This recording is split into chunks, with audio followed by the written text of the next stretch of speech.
उसके बाद रुकवाने की कोशिश किया, नहीं रुका, बजेबाजी उधर से अपराधियों ने फायरिंग किया। उसके बाद पुलिस की फायरिंग में इनकाउंटर में मंगेश मारा गया। लेकिन इस पूरे एसटीएफ के जो इंचार्ज थे जिनका नाम डीके शाही, ये पूरे घटना में जिस तरह घटना स्थल के इंचार्ज बनाए गए थे, घटना घटी रात को। मंगेश का एक साथी उस बाइक से फरार हो गया जो बाइक घटना से ठीक पहले, यानी कि लूटपाट जिस तरह से 28 अगस्त को हुई दिन में, वही बाइक 9 दिन पहले सुल्तानपुर के एक हॉस्पिटल के सामने से चोरी हुई। और उसके बाद घटना जब घटी, जब लूटपाट हुआ 28 अगस्त को, तो उसके बाद से उस बाइक का एफआईआर 8 घंटे बाद पुलिस दर्ज की।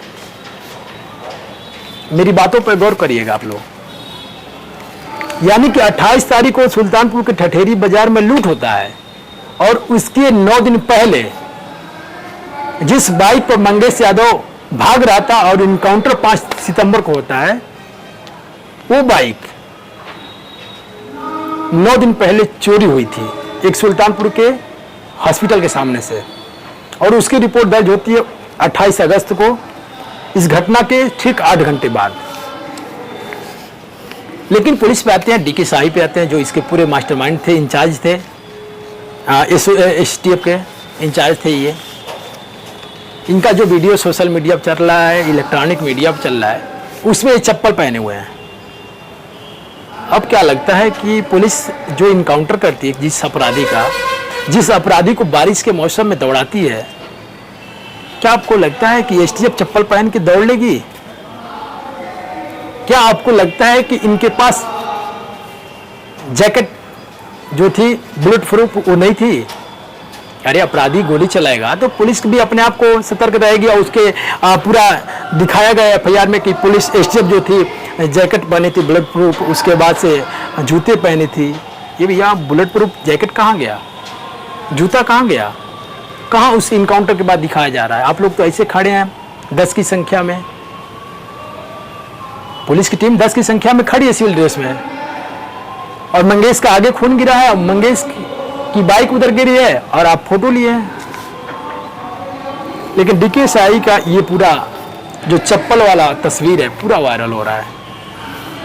उसके बाद से कुछ इलाहाबाद के वकीलों ने सवाल खड़ा किया कि ये घटना और ये पूरी वारदात जिस तरह से मंगेश का इनकाउंटर हुआ, ये गलत हुआ, इसकी पूरी जांच की जाए, या तो सीबीआई करे या तो सुप्रीम कोर्ट करे, क्योंकि ये दो ऐसी चीज़ें हैं शायद लोगों पर इन पर विश्वास होता है ज़्यादा। उसके बाद से इधर मंगेश के परिवार का आरोप था, और उसके बाद से डीके शाही का तमाम वीडियो वायरल चल रहा है, तमाम फुटेज वायरल चल रहा है। अब जांची टीमें बनाई गई हैं, जांच होने में क्या कुछ मिलता है ये सारी चीज़ें आपको पता चलेगा। उसके बाद से इसके जो 3 साथी थे जिनका नाम बताया, पुष्पेंद्र सिंह, सचिन सिंह, और उसके बाद से त्रिभुवन उर्फ लाला, और आपको पहला जो मास्टरमाइंड बताया इस पूरे घटना का, विपिन सिंह, और रायबरेली के कोर्ट में सरेंडर कर दिया। लेकिन विपिन सिंह के घर भी इनकाउंटर के बाद जिस तरह से मंगेश पर सवाल खड़ा हुआ कि यादव बेल्ट के परिवार को क्यों मारा गया, और संजोग बस ये देखिए, मंगेश के ऊपर आते हैं, मंगेश के परिवार के एक बार पीछे चलते हैं। मंगेश के ऊपर जो 8 केस लगे थे वो कोई बड़ा केस नहीं था, कोई क्रिमिनल केस चाहे गैंगस्टर कोई नहीं लगा था, छोटा केस था। मारपीट हो गया, कहीं झगड़ा हो गया, झंझट हो गया, कहीं चोरी हो गई। लेकिन पूरे 8 केसों में ये कहीं नहीं दर्शाया कि मंगेश पिस्टल लिया था या बंदूक लिया था या कहीं गोली से किसी को धमका रहा था। वो तो 3 चीजें छोड़िए, उसमें ये भी नहीं दर्शाया गया कि मंगेश के पास चाकू था।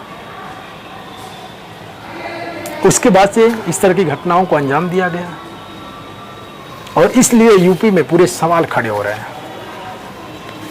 इसलिए अखिलेश यादव योगी पे बरस रहे हैं, योगी जी अखिलेश यादव पे बरस रहे हैं कि इन अपराधियों का यही इलाज होना है, और अपराधी किसी जाति के नहीं होते हैं।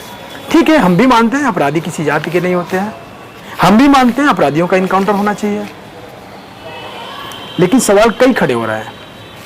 क्या मंगेश यादव का इनकाउंटर हुआ तो पुलिस के पास जैकेट नहीं थी बुलेट प्रूफ? क्या पुलिस के पास जूता नहीं था? अगर था